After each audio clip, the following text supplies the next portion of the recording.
Welcome to Shiromani institute. आप सभी का स्वागत है। तो देखिए, आज जो हम टॉपिक करेंगे वो है हमारा life of farmer and farming techniques. Okay, तो आप सबको पता है जीके का आपका काफ़ी सिलेबस वास्ट है और हमें जल्द से जल्द ये कंप्लीट भी करना होगा क्योंकि आपके एग्जाम्स नियर बाय हैं। तो मैंने जो पीडीएफ फॉर्म किया है वो बिल्कुल आपके नोट्स के हिसाब से, ठीक है, आप इसको नोट डाउन भी कर लीजिएगा। साथ में आपके जो एग्जाम्स में क्वेश्चंस पुट अप होंगे उनसे रिलेटेड इंपॉर्टेंट पॉइंट्स मैंने इसमें मेंशन किए हैं। डन। तो चलिए आज हम स्टार्ट करेंगे chapter farm life of farmer.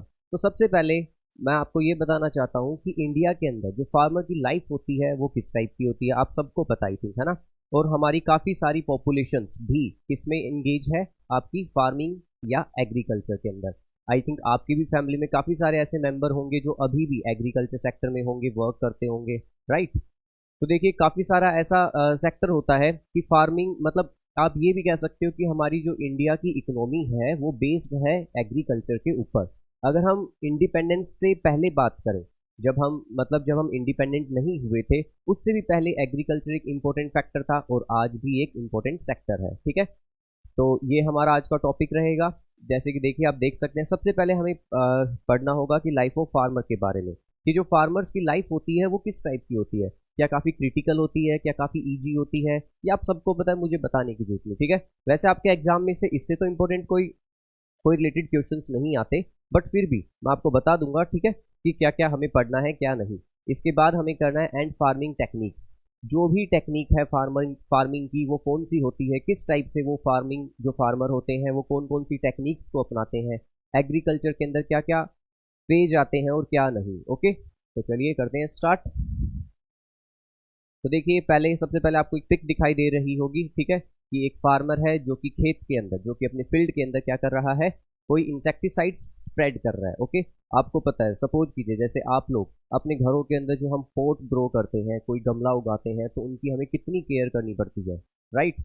I know आपके मदर या आपके मम्मी पापा ये करते होंगे, बट आप लोग भी तो कभी कभी कोई होगा ना जो प्लांट लवर होता है। तो आप लोगों ने देखा होगा कि हमें काफ़ी सारी मुश्किलों का सामना करना पड़ता है। कैसे? जैसे उनको अगर आप कोई प्लांट ग्रो कर रहे हैं 6 to 7 मंथ भी अगर उसको रखते हैं तो डेली उसमें वाटरिंग करना, उसे तेज सनलाइट से बचाना। अब जैसे विंटर का सीजन आ जाएगा तो विंटर के अंदर भी उसको हम ऐसे ही नहीं रख सकते, ठीक है, खुले में।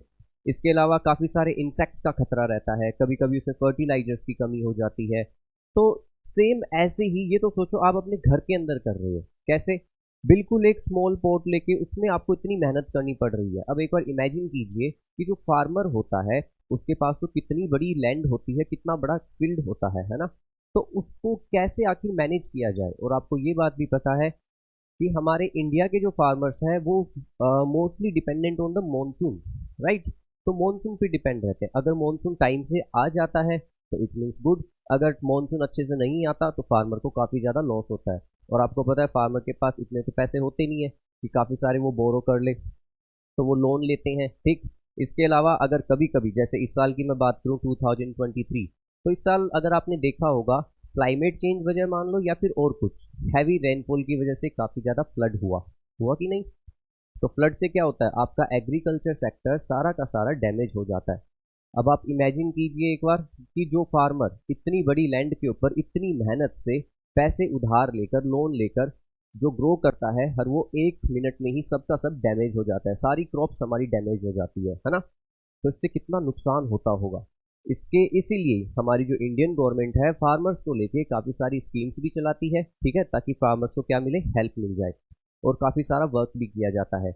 जैसे कि जब मैं आपको करंट अफेयर पढ़ाऊंगा तो मैं आपको बता दूंगा कि कौन कौन सी ऐसी स्कीम्स हैं या फिर गवर्नमेंट किन सेक्टर में फार्मर्स को हेल्प करती है। क्लियर? तो आप देख सकते हैं फार्मर की फोटो, ठीक है। चलिए, अब बात होती है लाइफ ऑफ फार्मर की। मैं फिर बता रहा हूँ, जो ये वाला टॉपिक है लाइफ ऑफ फार्मर, इससे आपसे बहुत आई थिंक आप ये कह सकते हैं सिर्फ 1 और 2% चांसेज है क्वेश्चन पूछने के, क्योंकि जो चैप्टर से पूछे जाएंगे वो मैं आपको फुल टू फुल बता दूंगा। जो उसका सेकंड टॉपिक है फार्मिंग टेक्निक्स, उससे मोस्टली क्वेश्चंस आपके रेज किए जाते हैं एग्जाम सेक्टर में, ठीक है। तो देखिए लाइफ ऑफ फार्मर, फार्मर की लाइफ किस प्रकार की होती है, एक बार वैसे तो मैंने आपको बता ही दिया, वैसे आप सबको पता भी है, लेकिन फिर भी हम एक बार पॉइंट्स के अंदर देख लेते हैं क्या क्या है। Farmer is the backbone of the countries economy, ठीक है। फार्मर क्या होते हैं, हमारी बैकबोन है हमारी कंट्री की इकोनॉमी की, ठीक है। अच्छा, ये इकोनॉमी क्या होता है? तो आप सबको पता है इकोनॉमी का मतलब होता है जैसे हमारा देश आज अभी हम डेवलपिंग कंट्रीज हैं, ठीक है। हमारे इंडिया में काफ़ी सारे सेक्टर होते हैं। वैसे आपको पता है primary sector, secondary sector and territory sector. जो प्राइमरी सेक्टर होता है वो बेसिकली रिलेट होता है किस चीज़ से, आपका एग्रीकल्चर से। ओके, तो फिर क्या होता है, ये हमारी बैकबोन एग्रीकल्चर। जैसे कि मैंने आपको बताया कि जो जब हम इंडिपेंडेंट नहीं थे तब भी हमारी मोस्टली पॉपुलेशन किसमें एंगेज थी, फार्मिंग सेक्टर के अंदर, और अभी भी सेम ऐसे ही है, ठीक है। जैसे कि मैंने आप सबसे स्टार्टिंग में ही पूछा कि आप लोगों की फैमिली में कितने ऐसे मेंबर हैं जो कि अभी भी फार्मिंग टेक्निक्स या फिर एग्रीकल्चर करते हैं, तो आपके भी काफ़ी सारे आंसर्स होंगे, है ना। अगर आप नहीं तो आपके ग्रैंडफादर, ग्रैंडमदर, अंकल, आंट, काफ़ी सारे लोग होते हैं, है ना। जब हम गांव जाते हैं हमारे खुद के खेत होते हैं, फील्ड्स होती है उनके अंदर, ठीक। तो ये बैकबोन होते हैं हमारी कंट्री की इकोनॉमी के। Second, farmer grows there crops in their season. तो फार्मर्स क्या करते हैं, इनकी लाइफ कैसी होती है। पहली बात, ये हमारे लिए क्रॉप्स को ग्रो करते हैं। क्या करते हैं, क्रॉप्स को ग्रो, ठीक है। आज हम जो भी खा रहे हैं, आपके घर में डेली वेजिटेबल्स आती है, डेली फ्रूट्स आते हैं, है ना। इवन आपको पता है मोस्टली जो आपकी मेडिसिन होती है वो भी आपकी क्रॉप से बनती है, और काफ़ी सारे जो हम क्लोथ्स वियर करते हैं ये भी आपकी किससे, क्रॉप से प्रिपेयर होती है। तो आखिर जो एग्रीकल्चर सेक्टर वो कहाँ नहीं यूज होता, सोचिए, आप डेली यूज करते हैं, है ना। इवन मेरे को इतना ही बोल देना काफ़ी है कि वेजिटेबल्स एंड फ्रूट्स आपके डेली आते हैं घर में। आप इमेजिन करके देखिए इनको, ये ग्रो कहाँ से होते हैं, कितनी मुश्किल मतलब कितना ज़्यादा डिफिकल्टी होता होगा, है ना। Third, we all should give respect to the farmer as they work hard to grow crop. हमें हमेशा फार्मर्स की रिस्पेक्ट करनी चाहिए, क्यों, क्योंकि वो हमारे लिए क्रॉप्स को ग्रो करते हैं, ठीक है। अब मैं आपको कहूँगा फार्मर्स की, तुम आई नो वेरी वेल कि आप सभी स्टूडेंट्स फार्मर्स की सभी रिस्पेक्ट करते हैं, बट सबसे बड़ी बात ये, हम सबको क्रॉप्स क्रॉप्स का तो सही है, बट मैं ये कहूँगा हमें फूड की भी रिस्पेक्ट करनी चाहिए। आप सब जैसे देखते होंगे काफ़ी सारी पार्टीज होती है, मैरिज होती है, उनके अंदर कितना खाना वेस्ट होता है, ठीक है। आज ये चैप्टर जो हम कर रहे हैं इससे सिर्फ आपको फार्मर की रिस्पेक्ट नहीं करनी, सबसे मेन इंपॉर्टेंट आपको फूड की भी रिस्पेक्ट करनी है, ठीक है। आप कभी भी अपना लंच आधा नहीं छोड़ेंगे। कभी भी आप कभी मैरिज पार्टी, बर्थडे पार्टी कहीं भी जाओगे तो वहाँ पर भी आपको फूड को कभी भी आधा नहीं छोड़ना, फुल टू फुल फिनिश करना, या फिर इतना ही लीजिए जितना आप खा सकते हैं, ठीक है। तो इस चैप्टर से आज आप सबको ये भी सीखना है। Next, farmer lives are quite challenging. लेकिन जो फार्मर की लाइफ होती है वो काफ़ी ज़्यादा चैलेंजिंग होती है, ये आप सबको पता है। मैंने बताया जैसे अगर जैसे मानसून पीरियड हो चुका है आपका, मैंने बताया अगर टाइम से आया तो सही, नहीं तो फार्मर तो बिल्कुल ही उनकी लाइफ स्पॉइल हो सकती है, right. Farmers never stops their work regardless of hot, summer, rain और विंटर। आपको पता है फार्मर अपना वर्क कभी भी स्टॉप नहीं करते हैं, चाहे समर हो, विंटर हो, रेन हो या कुछ भी हो, उन्हें हमेशा वर्क करना ही होता है, राइट। जैसे कि हम लोग, अगर ज़्यादा धूप होती है तो हम घर से बाहर नहीं निकलते, ज़्यादा सर्दी होती है तो सेम, अगर ज़्यादा रेन हो रही है तो भी सेम, बट फार्मर कैसी भी कंडीशन हो वो हमेशा वर्क करते हैं। ये क्लियर हो आपको लाइफ ऑफ फार्मर। चलिए कुछ पॉइंट्स और है वो देख लेते हैं। As agriculture is an essential part of the country. ये आप सबको पता है एग्रीकल्चर एक सबसे मोस्ट असेंशियल पार्ट है हमारी कंट्री का, ठीक है। कैसे, क्योंकि मैंने आज आपको बताया ना कि 3 टाइप्स के सेक्टर होते हैं और उनके अंदर एग्रीकल्चर सबसे इम्पोर्टेंट सेक्टर है। किस हिसाब से, क्योंकि हमारी बैकबोन माना जाता है एग्रीकल्चर, ओके। आज इंडिया, अगर आप किसी क्रॉप्स की बात करें या फिर कोई भी जो आपके सीरियल क्रॉप्स होते हैं या फिर आपके जो भी डेयरी प्रोडक्ट्स हैं, उन सब में नंबर 1 या नंबर 2 की पोजीशन में है पूरे वर्ल्ड लेवल पे, ठीक है। Farmers producing the demanded foods for the people. जो भी लोगों की डिमांड होती है, पीपल की डिमांड होती है, फार्मर क्या करते हैं उनके लिए वो क्रॉप्स को ग्रो करते हैं, ठीक है। कहने का मतलब ये हमारे लिए ही क्या कर रहे हैं, ग्रो कर रहे हैं क्रॉप्स को। Farmers jobs are the most challenging work as they shed their sweat and make food for us. Farmers की जॉब जो होती है वो काफ़ी चैलेंजिंग होती है, वो खुद पसीना बहाते हैं, किसके लिए, सिर्फ हमारे खाने के लिए, ठीक है। इवन आप लोगों को मैं कहूँगा, चलो आप लोग भी कभी, आपके घर में अगर पोट भी हो तो उसमें कोई सब्जी, फ्रूट के तो नहीं, आप ट्री तो नहीं उगा सकते, बट आप क्रॉप्स तो जरूर ग्रो कर सकते हो, छोटा प्लांट है ना, कोई सब्जी का प्लांट ग्रो करके देखना, ठीक है। फिर आपको पता लगेगा कि कितना मुश्किल होता है, ठीक है। Next, farmers can be seen working on their field from morning till evening. Farmers को आप सुबह से लेके शाम तक, मॉर्निंग टू इवनिंग, आप उसको हमेशा उसकी फील्ड में ही देखेंगे। क्यों, क्योंकि वहाँ पे ही वो वर्क करता है, वहीं पर वो उनकी देख रेख भी करता है, उनको प्रोटेक्ट करता है, जो कि आपके स्ट्रे एनिमल्स होते हैं। एंड काफ़ी बार तो आपको पता है जो बर्ड्स का काफ़ी ज़्यादा फ्लॉक आता है, वो सब का सब झुंड आकर सारी की सारी क्रॉप्स को नष्ट कर देता है, स्पॉइल कर देता है। ओके, तो फार्मर्स की लाइफ कैसी होती है? काफ़ी चैलेंजिंग होती है, आप ये कह सकते हो, ठीक है। बट इसके बावजूद फार्मर्स हमारे लिए क्या करते हैं? क्रॉप्स ग्रो करते हैं। और मैंने आपको बताया कि जो हमारी गवर्नमेंट है वो भी काफ़ी इसमें हेल्पफुल करती है, इनको काफ़ी सारी सब्सिडीज देती है। ओके, एंड काफ़ी इनके लिए हेल्पफुल होती है, काफ़ी स्कीम्स लाती है ताकि इनकी हेल्प हो, ताकि ये कभी डीमोटिवेट ना हो। ये क्लियर हुआ सबको? अगला जो अगला टॉपिक है हमारा इसके अंदर वो है types of farming technique in India. ठीक है, types of farming in India. अब हम ये बात करेंगे कि जो हमारा इंडिया है इसके अंदर जो भी फार्मिंग टेक्निक्स होती है या फिर जो फार्मर करता है वो कौन कौन सी टेक्निक है फार्मिंग की, तो हम इंडिया के पॉइंट ऑफ व्यू से ये देखेंगे। ठीक है, जो सबसे फर्स्ट टाइप की हमारी फार्मिंग है उसका नाम है प्रीमिटिव सब्सिस्टेंस फार्मिंग। क्या है? Primitive subsistence farming. ओके, तो हम अभी ये पढ़ रहे हैं कि फार्मिंग टाइप्स कौन से होते हैं जो कि इंडिया के अंदर है। तो सबसे फर्स्ट कौन सा है? Primitive subsistence farming. आप इसको जस्ट सब्सिस्टेंस फार्मिंग भी बोल सकते हैं। ओके, तो देखिए, in subsistence agriculture the farmer and his family produce crops for themselves only और फॉर द लोकल मार्केट। ठीक है, इसमें क्या होता है प्रीमिटिव फार्मिंग के अंदर? जो आपकी फार्मर होते हैं ये सिर्फ एग्रीकल्चर इस बेस से करते हैं कि इनका खुद का मतलब इनकी खुद की लाइवलीहुड चल जाए। ठीक है, कहने का मतलब ये सिर्फ खुद के लिए करते हैं।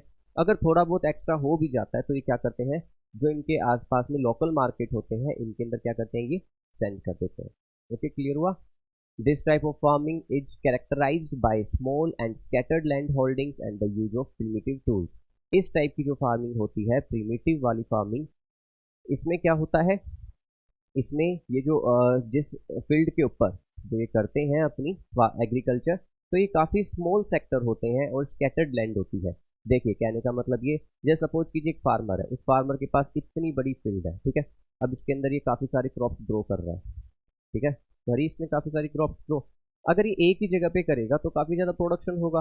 ठीक, बट सब्सिस्टेंस फार्मिंग में क्या होता है, स्मॉल एंड स्कैटर्ड, स्कैटर्ड मतलब होता है फैला हुआ। ठीक है, अलग अलग जगह होती है इसकी, जैसे एक खेत इसका यहाँ पे है छोटा सा, फिर दूसरा वाला यहाँ है, तीसरा वाला और कहीं है, एंड फोर्थ वन आपका यहाँ है।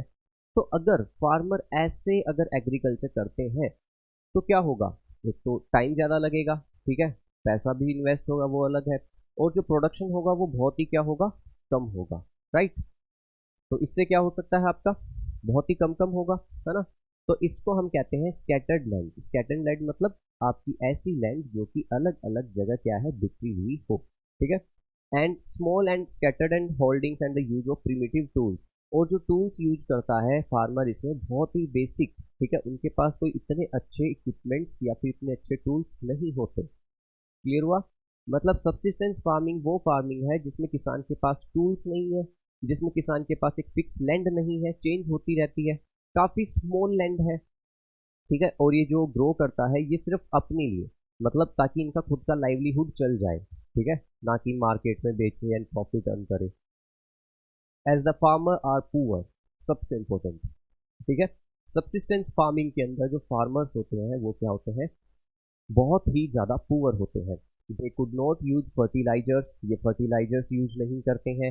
हाई यील्डिंग वेराइटी सीड्स, ठीक है, ये भी यूज नहीं करते हैं। ये क्या होता है high yielding variety seeds? HYV।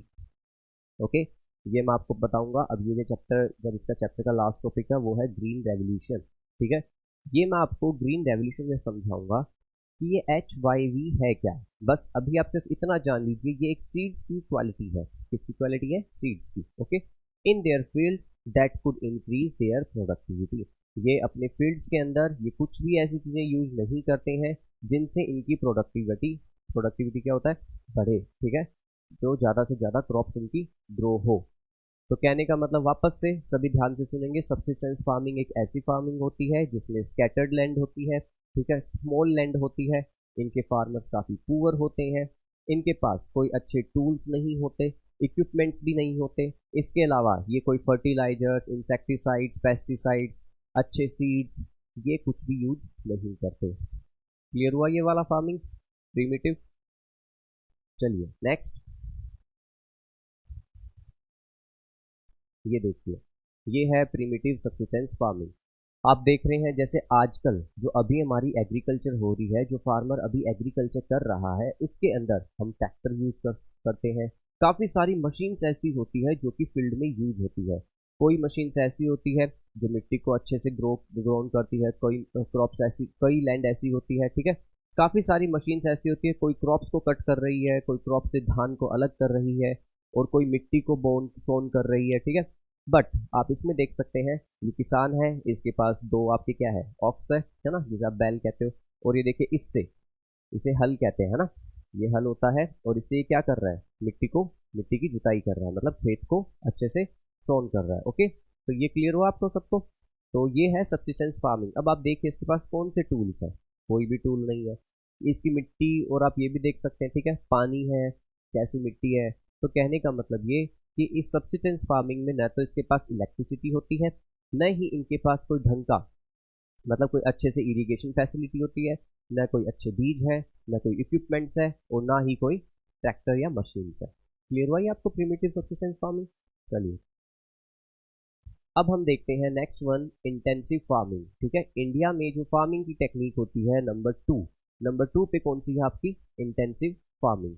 Okay, तो देखते हैं इंटेंसिव फार्मिंग के बारे में। अब हम इंटेंसिव फार्मिंग में क्या होता है देखिए, intensive farming aims at maximum possible production on the limited forms. ठीक है, इंटेंसिव फार्मिंग में क्या किया जाता है, आपकी स्मॉल लैंड होती है, बट छोटी सी लैंड के ऊपर इतना ज़्यादा प्रोडक्शन किया जाता है, मैक्सिमम प्रोडक्शन।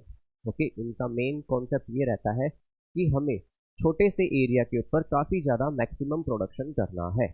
ठीक है, इंटेंसिव फार्मिंग क्लियर हुआ, maximum possible production. Okay, in this type of farming farmers are capable of raising more than one crop a year. इसके अंदर एक से ज़्यादा ये क्या करते हैं, क्रॉप्स को ग्रो करते हैं। इसमें इंटेंसिव फार्मिंग में huge capital and human labour is employed. और ये क्या करते हैं, इसमें काफ़ी ज़्यादा पैसा खर्च करते हैं। कैपिटल मतलब आपका मनी, ह्यूज मतलब बहुत ज़्यादा, ठीक है, बहुत ज़्यादा पैसा खर्च करते हैं। ह्यूमन लेबर, ठीक है, काफ़ी सारी लेबर को लगाते हैं। और every hectare of land, it is practised in most part of densely populated areas of the country. और ये वहाँ किया जाता है जो हमारे इंडिया के अंदर ऐसा कोई कंट्री, ऐसा कोई सिटी जहाँ जो मोस्टली पॉपुलेटेड होता है। यहाँ पे डेंसली का मतलब है मोस्टली, ठीक है, डेंसली का मतलब क्या होता है, जहाँ पे बहुत ज़्यादा कंजस्टेड वे में रहे काफ़ी सारे। अब देखिए जो लोग सिटी में रहते हैं, उन सबको पता है कि सिटी में हमारे रहने के लिए ही ज़मीन इतनी मुश्किल से मिलती है हमें, तो फार्मिंग के लिए तो कैसे मिलेगी। लेकिन फिर भी अगर मिल जाती है, थोड़ी बहुत भी ज़मीन मिलती है, तो ये इसके अंदर इतनी अच्छी एग्रीकल्चर करते हैं कि काफ़ी ज़्यादा प्रोडक्शन करते हैं, पैसा काफ़ी खर्च करते हैं, यूज कैपिटल, ठीक, काफ़ी सारी लेबर लगा देते हैं, अच्छे सीड्स यूज करते हैं। मतलब इनका इंटेंसिव फार्मिंग में मेन एम ये होता है कि हमें थोड़े से ही एरिया के अंदर काफ़ी सारा प्रोडक्शन करना है। क्लियर हुआ इंटेंसिव फार्मिंग। चलिए देखते हैं आगे। ये देखिए, ये है आपकी फोटो इंटेंसिव फार्मिंग की। ठीक है, इसमें आप देख सकते हैं मशीन, ट्रैक्टर, टूल सब कुछ यूज हो रहे हैं। ठीक है, आपको नजर आ रहा होगा। इसके अलावा ये जो होते हैं, ये काफ़ी सारी छोटा सा एरिया है, बस छोटे से एरिया में इतने अच्छे से फार्मिंग करते हैं कि ताकि प्रोडक्शन ज़्यादा हो और इनको काफ़ी हेल्प हो। ओके, मतलब यहाँ पर ये कैपिटल ये इन्होंने ज़्यादा लगा रखी है, पैसा ज़्यादा लगा रखा है। अभी जो इससे पहले मैंने आपको पिक दिखाई थी, उसमें आपने क्या देखा, क्या उसमें बाउंड्री थी चारों तरफ, नहीं। क्या उसमें उनके पास कोई मशीन थी, नहीं।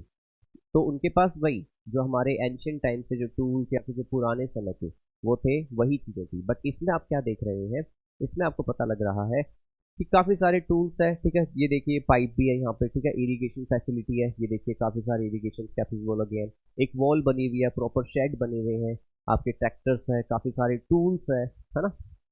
तो ये होती है आपकी इंटेंसिव फार्मिंग। क्लियर। अब हम बात करते हैं एक्सटेंसिव फार्मिंग की। ठीक है, एक्सटेंसिव फार्मिंग में क्या होता है, तो देखिए extensive farming is the modern system of farming done on large farms. ठीक है, इंटेंसिव फार्मिंग का जस्ट अपोजिट। इंटेंसिव फार्मिंग में आपको पता है स्मॉल एरिया पे हो रहा था, बट एक्सटेंसिव फार्मिंग में क्या होता है, लार्ज एरिया पे आपकी क्या होती है, फार्मिंग। ठीक, ये देखिए ऑन लार्ज फार्म्स। ठीक है, also known as mechanical farming, most important इसे हम मैकेनिकल फार्मिंग भी कहते हैं, due to the extensive use of machine. ये देखिए सबसे पहली बात बहुत बड़े एरिया पे होती है। एक्सटेंसिव मतलब काफ़ी बड़ा एरिया। इतने बड़े एरिया पे अगर आपकी फार्मिंग होगी तो सीधी बात है आपको काफ़ी सारे टूल्स चाहिएंगे, है ना, काफ़ी सारी मशीन्स चाहिएंगी, क्योंकि इतने बड़े लैंड एरिया पे ह्यूमन से पॉसिबल नहीं है। ठीक है, तो ये बड़ी बड़ी मशीन्स लाते हैं। मशीन्स क्या करती है, खेत को अच्छा कर देती है। ठीक है, जो आपके सीड होते हैं उनको स्प्रेड कर देती है, क्रॉप्स ग्रो होने के बाद उनको कट कर देती है। तो सब कुछ मशीन से होता है। बस एक्सटेंसिव फार्मिंग में ये काफ़ी लार्ज एरिया पे होती है, इसलिए इसे हम मैकेनिकल फार्मिंग भी कहते हैं। The extensive farms raise only one crop a year, और ये एक ही क्रॉप को ग्रो करते हैं within a year. Employment of labour and capital per hectare of land, ठीक है, ये भी इसमें काफ़ी ज़्यादा यूज होता है। ठीक, ये होता है हमारा एक्सटेंसिव फार्मिंग। क्लियर हुआ एक्सटेंसिव फार्मिंग सबको? जस्ट उसका अपोजिट, ये देखिए आप पिक देख सकते हैं, ये फार्म जो आपको दिखाई दे रहा है, मतलब ये जो खेत है ये कितना बड़ा है। ठीक है, ये जो फील्ड है कितनी बड़ी है ना।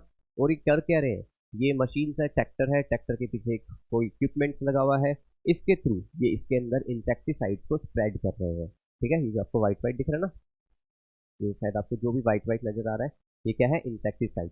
और आप देख सकते हैं कि कितनी सारी क्रॉप्स एक रो के अंदर कितने अच्छे से ग्रो की हुई है ना।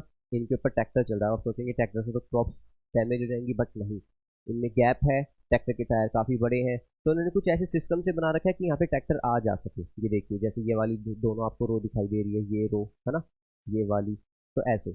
तो कहने का मतलब है कि इतने बड़े एरिया में क्या स्प्रेड कर रहे हैं आपकी इंसेक्टिसाइड्स एंड पेस्टिसाइड।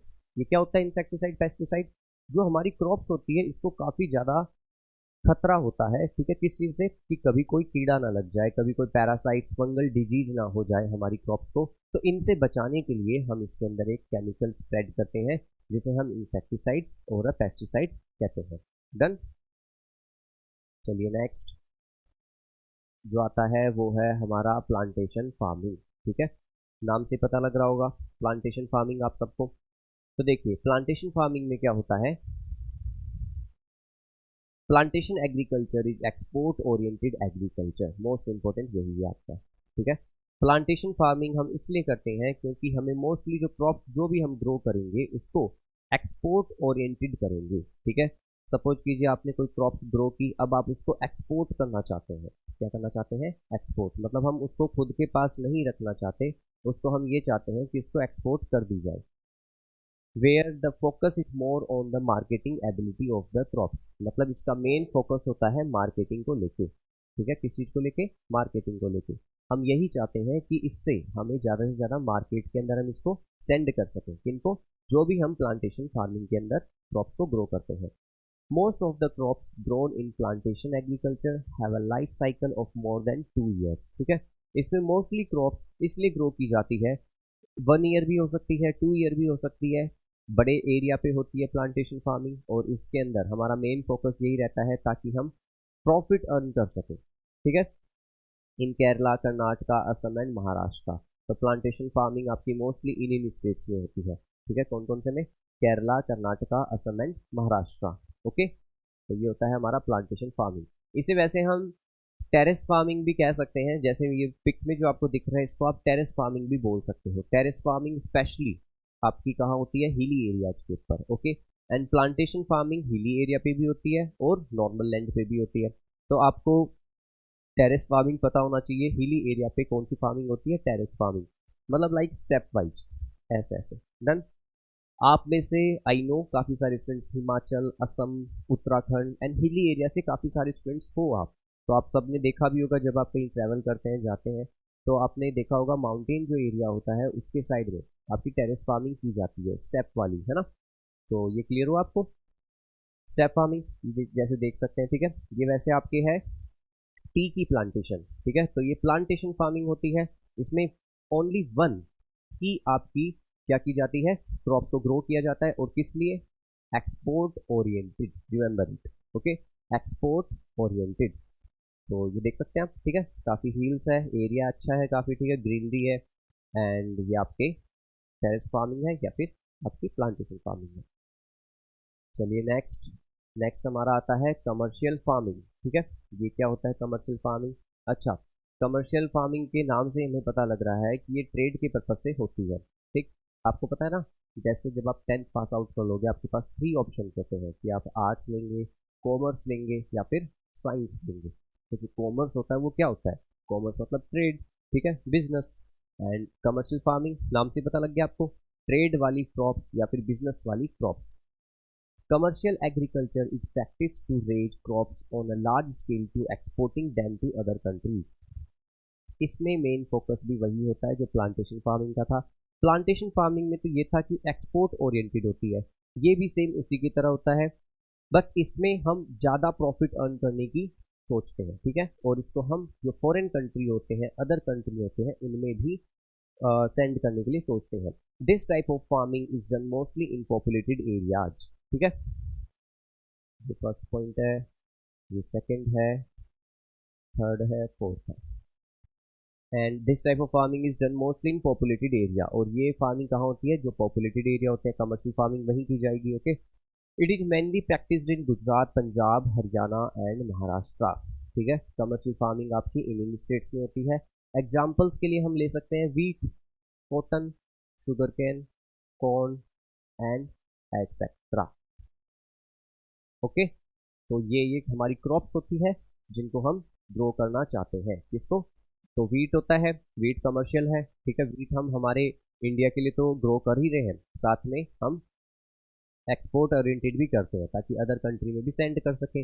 इसके अलावा कॉटन, कॉटन आपको पता ही है, इंडिया कॉटन में वैसे भी काफ़ी रिच है ना। And sugarcane, done. तो कमर्शियल फार्मिंग क्लियर। ये देखिए, ये है कमर्शियल फार्मिंग, ओके। ये इस हिसाब से किया गया है आपका कमर्शियल फार्मिंग, ताकि काफ़ी अच्छे से आपका एक्सपोर्ट ओरिएंटेड हो सके, क्लियर। ताकि इससे हम प्रॉफिट अर्न कर सकें मार्केट में इसको सेंड करके। तो इसमें आपकी वीट, शुगर केन, कॉटन, जो आपको पता है कॉर्न, ये इनमें ग्रो किया जाता है। चलिए नेक्स्ट है हमारा ट्रक फार्मिंग, ठीक है। इससे काफ़ी ज़्यादा क्वेश्चन आजकल एग्जाम्स में देखने को मिल रहे हैं, किससे, ट्रक फार्मिंग को। तो वैसे तो नाम से ही आप सबको पता है कि इसमें पक्का कुछ ना कुछ रोल होगा ट्रक का, तो आई नो ट्रक का ही रोल है काफ़ी ज़्यादा। तो देखिए, growing of vegetables around the urban centres to meet the daily demand of the people is known as the truck farming. इसमें सिर्फ आपको एक लाइन लर्न करनी है, ये, ठीक है। मैं यहाँ भी लिख देता हूँ एक बार फिर से ताकि आप कंफ्यूज ना हो। ओनली वेजिटेबल्स,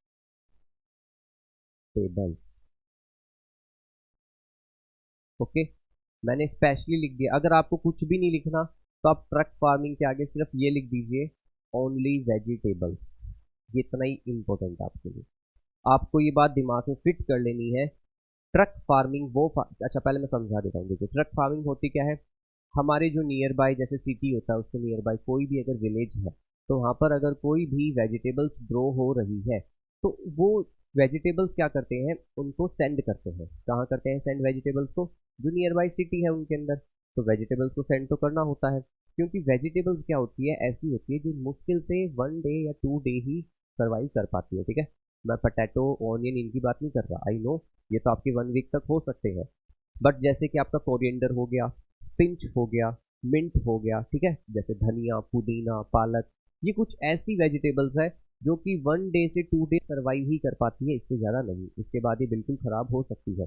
तो जो हमारे नियर बाई विलेज होते हैं, ये क्या करते हैं, ये इन वेजिटेबल्स को जल्दी से ग्रो करते हैं और ट्रक के थ्रू जो भी इनकी नियर बाई कोई सिटी होती है या फिर कोई मार्केट होता है, वेजिटेबल मार्केट, उसके अंदर सेंड कर देते हैं।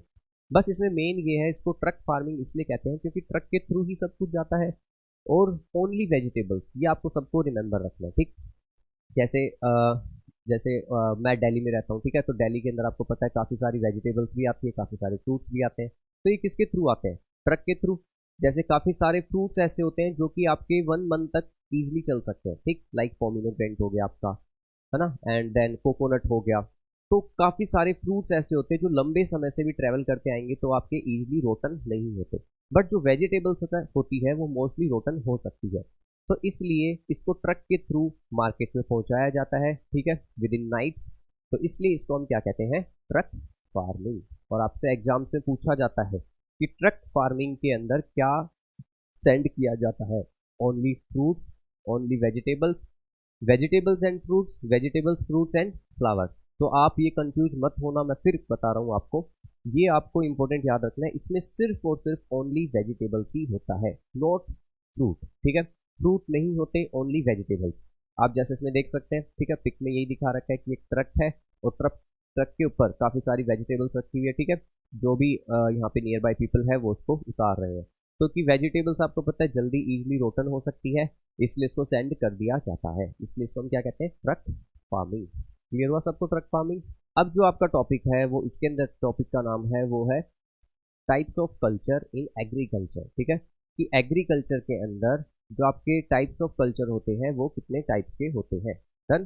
तो देखिए, सबसे पहले आपका इसमें आता है नाम किसका, हॉर्टिकल्चर का। तो देखिए हॉर्टिकल्चर क्या होता है, horticulture cultivation of fruits, vegetables and flowers. देखिए कल्चर क्या होता है, टाइप्स ऑफ कल्चर, कल्चर का मतलब होता है technique to grow, a technique to rearing, a technique to preserve. Okay, कहने का मतलब ये कि एक ऐसी टेक्निक जिसमें आप कोई स्पेसिफिक चीज को ग्रो करते हो, उनको कंजर्व करते हो और उनको सेव भी करते हो। ठीक है, तो कल्चर जिस शब्द के पीछे लगता है, culture is a root word. Okay, तो कल्चर क्या है, एक रूट वर्ड है। कल्चर जिस भी वर्ड के पीछे लगेगा, इट मीन्स आप उसको ग्रो कर रहे हैं, उसको आप रियरिंग कर रहे हैं और उसको आप कंजर्व भी कर रहे हैं, स्पेसिफिक। ओके, तो आपके कुछ कल्चर्स है, ये मोस्ट इंपॉर्टेंट है, मैं आप सबको कह रहा हूँ। अभी तक हमने जितना चैप्टर किया, अभी तक मैंने आपको क्या बताया, लाइफ ऑफ फार्मर हमने देख लिया ना कि फार्मर्स की लाइफ कैसी होती है। उसके बाद हमने फार्मिंग टेक्निक्स देखी इंडिया के अंदर कि किस किस टाइप की टेक्निक्स है इंडिया में, तो वो भी इम्पोर्टेंट है थोड़ी बहुत, बट ये सबसे मोस्ट इंपॉर्टेंट है, आपको कल्चर सभी लर्न करने। ठीक है, इस पे मैं ट्रिपल स्टार लगा रहा हूँ, तो आप समझ जाइए ये कितना इंपॉर्टेंट होगा फिर। ठीक है, इस चैप्टर में अभी तक का सबसे इंपॉर्टेंट, तो आपको सारे कल्चर लर्न होने चाहिए। देखिए जैसे सबसे पहले आपका क्या है, हॉर्टिकल्चर। हॉर्टिकल्चर में क्या होता है, cultivation of fruits, vegetables and flowers, horti. ठीक है, इससे आप ये कह सकते हैं कि मतलब एक प्रकार से आपका जो होता है गार्डन टाइप। ठीक, आई थिंक आप में से भी काफ़ी सारे ऐसे होंगे स्टूडेंट्स जिनके फादर या मदर ने या फिर आपने ही ऐसा बना रखा हो कि घर में आप वेजिटेबल्स भी ग्रो कर रहे हैं, आप फ्रूट्स भी ग्रो कर रहे हैं और आप फ्लावर्स को भी ग्रो कर रहे हैं, इसे क्या कहते हैं, हॉर्टिकल्चर। ये देखिए जैसे इस आपको पिक में नजर आ रहा होगा, यहाँ पे एप्पल, पोमिनोग्रेनेट। ठीक है, इसके अलावा कुकुम्बर, टमाटो एंड आपके ग्रेप्स, ब्रोकली एंड फ्लावर्स भी है। ठीक है, तो ये होता है पूरा का पूरा हॉर्टिकल्चर जिसमें आप तीनों चीज़ों को ग्रो करते हो। क्लियर। नेक्स्ट है हमारा फ्लोरिकल्चर, जैसे नाम से ही पता लग रहा है, फ्लोरी मतलब फ्लावर्स, है ना। तो फ्लोरिकल्चर में क्या होता है, कल्टीवेशन ऑफ फ्लावर्स, इसमें हम फ्लावर्स को ज़्यादा से ज़्यादा ग्रो करते हैं। ठीक है, तो कई फार्मर्स, आपको पता ना फ्लावर्स का मार्केट बहुत बड़ा है। लाइक जैसे जो भी आपके फेस्टिवल्स आते हैं या फिर कभी आपकी घर में मैरिज होती है या फिर कुछ भी, तो फ्लावर्स हमें कितने चाहिए, है ना, इतने सारे फ्लावर्स आते कहाँ से हैं। तो हम तो कभी हमारे हम लोग तो हमारे पोर्ट्स के अंदर जो फ्लावर के प्लांट लगाते हैं उनमें तो मुश्किल से 4 या 5 बार ही फ्लावर आते हैं। बट जब हमें नीड होती है, जो फ्लावर जहाँ पे मिलते हैं, तो सोचो कितने फ्लावर्स होते हैं। तो क्या करते हैं फार्मर्स लोग, इनका फ्लोरिकल्चर को यूज करते हैं। फ्लोरिकल्चर मतलब एक ऐसा एरिया फिक्स कर लेते हैं जहाँ पर फ्लावर्स ही फ्लावर्स ग्रो किए जाते हैं, बाद में इनको क्या कर दिया जाता है, सेल कर दिया जाता है। ओके, तो फ्लोरिकल्चर में क्या होता है, cultivation of flower. Next apiculture, apiculture में होता है bee keeping, rearing of honey bee. ठीक है, आप ये भी कह सकते हो या फिर बी कीपिंग। तो देखिए ये आपको एक पर्सन दिखाई दे रहे होंगे। ठीक है, ये क्या कर रहे हैं, ये देखिए इनके पास कुछ बॉक्स है, आपको नजर आ रहे हैं बॉक्स से, ये देखिए काफी सारे बॉक्स रख रखे हैं इन्होंने। ठीक है, और ये वाला जो बॉक्स इन्होंने पकड़ रखा है इसके ऊपर क्या है, काफी सारी हनी बी है ना।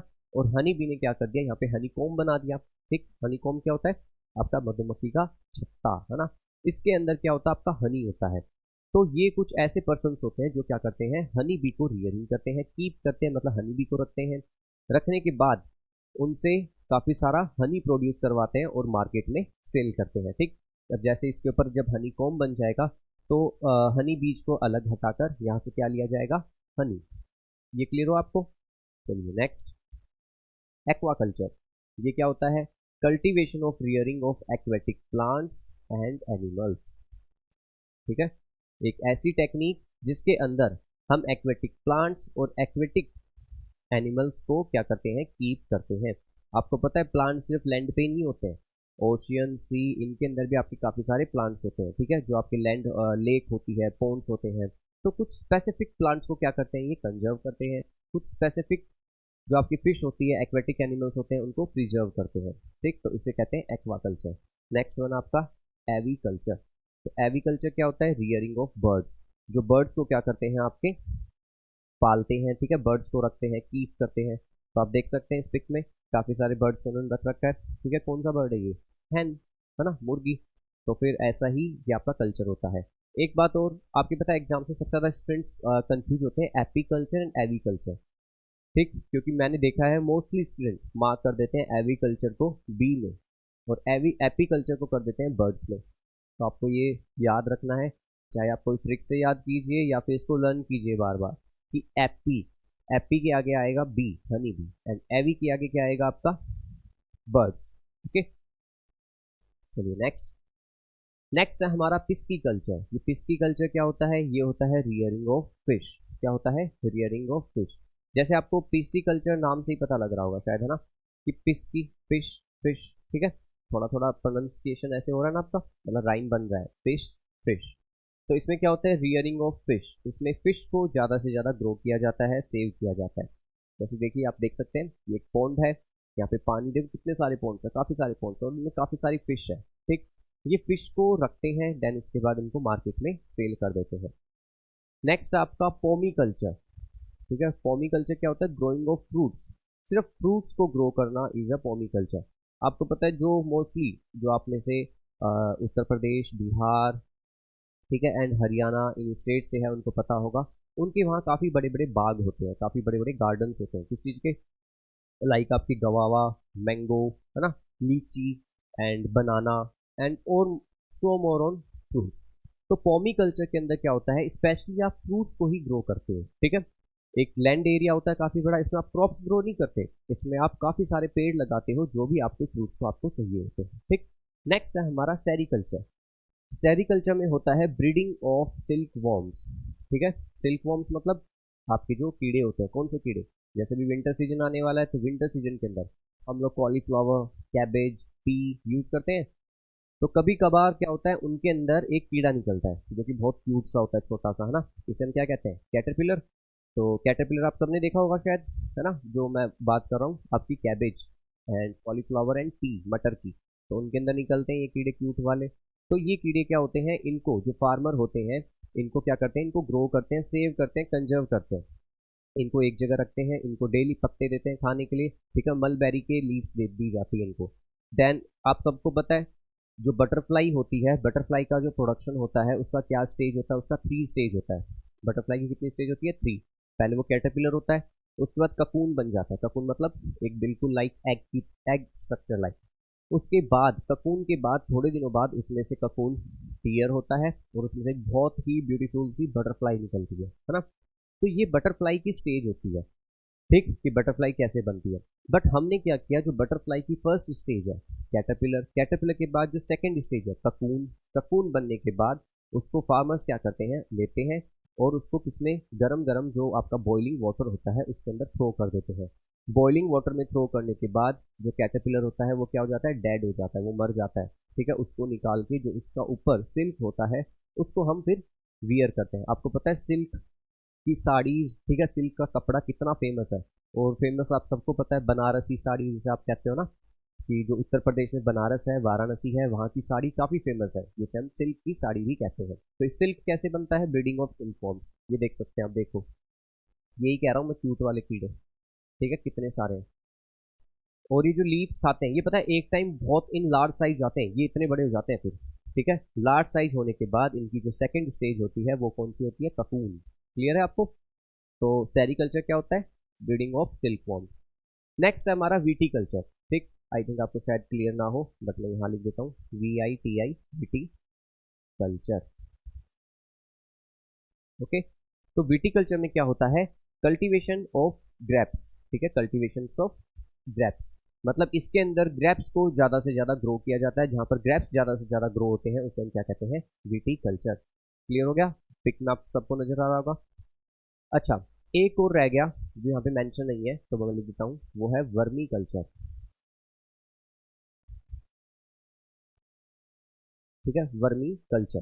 तो देखिए वर्मी कल्चर क्या होता है, वर्मी कल्चर होता है ग्रोइंग ऑफ, आप लिख सकते हैं अर्थवॉर्म्स, क्या growing of earthworms, okay. Earthworms को ज़्यादा से ज़्यादा ग्रो करना, ठीक है, अर्थवॉर्म्स को ज़्यादा से ज़्यादा कीप करना। अच्छा अर्थवॉर्म्स क्या होता है आप सबको पता आई थिंक है ना, जैसे हम हिंदी में शायद केचुआ कहते हैं, है ना। अगर आपसे कभी पूछा जाए कि who is the farmer friend, farmer का फ्रेंड कौन होता है, तो हम कहेंगे फार्मर का फ्रेंड होता है अर्थवॉर्म, ठीक है। अर्थवॉर्म करते क्या है, अर्थवॉर्म आपके मिट्टी के अंदर मिट्टी को काफ़ी फर्टाइल कर देते हैं, ठीक है, ठीक है, और मिट्टी को काफ़ी ज़्यादा क्या कर देते हैं, फर्टाइल कर देते हैं। तो अर्थवॉर्म जहाँ होते हैं वो मिट्टी, वो सॉइल सबसे अच्छी मानी जाती है, रिच इन न्यूट्रिशंस मानी जाती है। अगर ऐसी सॉइल होती है तो वहाँ पर काफ़ी सारे आपकी क्रॉप्स ग्रो हो सकती है और काफ़ी अच्छा रिजल्ट हमें मिल सकता है। कहाँ पर, जहाँ पर आपके अर्थवॉर्म्स होते हैं। तो अर्थवॉर्म्स की जो कल्चर होता है उसे हम क्या कहते हैं, वर्मी कल्चर, ओके। एक और जो कि इंपॉर्टेंट लग रहा है मुझे, ओलेरी कल्चर, क्या होता है, ओलेरी कल्चर, तो same as growing of vegetables, okay. Olericulture क्या होता है, growing of vegetables. Olericulture के अंदर आपके वेजिटेबल्स ज़्यादा से ज़्यादा ग्रो किए जाते हैं। अच्छा पॉमी कल्चर में फ्रूट्स, हॉर्टिकल्चर में फ्रूट्स वेजिटेबल्स एंड फ्लावर्स, और ओलेरी कल्चर में ओनली वेजिटेबल्स। तो ये आपके टाइप्स ऑफ कल्चर फिनिश होते हैं, ठीक है। ये क्लियर हो गया आपको different types of culture in agriculture. चलिए अब हम चलते हैं नेक्स्ट। नेक्स्ट आपका crop patterns in India. India में जो क्रॉप्स का पैटर्न है वो किस टाइप का है, ठीक है, क्रॉप्स पैटर्न इन इंडिया। तो इंडिया में जो क्रॉप्स पैटर्न है वो नंबर 1 है आपका रबी, कौन सी क्रॉप्स है, रबी क्रॉप, ओके क्लियर हो गया रबी क्रॉप। सेकंड आपका खरीफ क्रॉप, ये क्रॉप्स के नाम है, आई नो आपको थोड़ा सा स्ट्रेंज लग रहे होंगे ये वर्ड, बट ये हिंदी एंड इंग्लिश दोनों में सेम है। और आई थिंक आपने, आई डोंट नो कि आपने पहले ये पढ़े या नहीं पढ़े, बट आपको ये लर्न करने होंगे, आपके मोस्टली क्वेश्चन इनसे पूछे जाते हैं। जैसे आपसे एग्जाम्स में ये पूछा जाता है कि बताइए राइस, ठीक है, वो सिर्फ आपसे इतना ही पूछेंगे कि राइस ये किस टाइप की आपकी क्रॉप्स है, रबी, खरीफ, जायद, या नन ऑफ दीज, या ऑल ऑफ दीज, कुछ भी पूछ सकते हैं, ठीक है। तो आपको पता होना चाहिए राइस क्या होता है, राइस होता है खरीफ क्रॉप्स, ठीक। अब ये क्या है, खरीफ, रबी, जायद, ठीक है, आपको नजर आ रहे होंगे, यहाँ पे वीट है रबी में, खरीफ में राइस है, एंड जायद में ग्राउंड नट है। तो चलो हम देखते हैं ये क्या है क्रॉप्स। तो देखिए आप सबको एक ही टेबल बनानी है, ठीक। तो ये आप टेबल सभी अपने नोटबुक में मेंशन कर लेंगे, बट मैं आपको समझा देता हूँ इस टेबल में बता क्या रखा है, ठीक। तो आपको ये तो पता लग गया ना 3 टाइप्स की आपकी क्रॉप्स होती है। चलिए तो देखिए सबसे फर्स्ट कौन सी है हमारी, रबी, ठीक, सबसे फर्स्ट कौन सी है, रबी।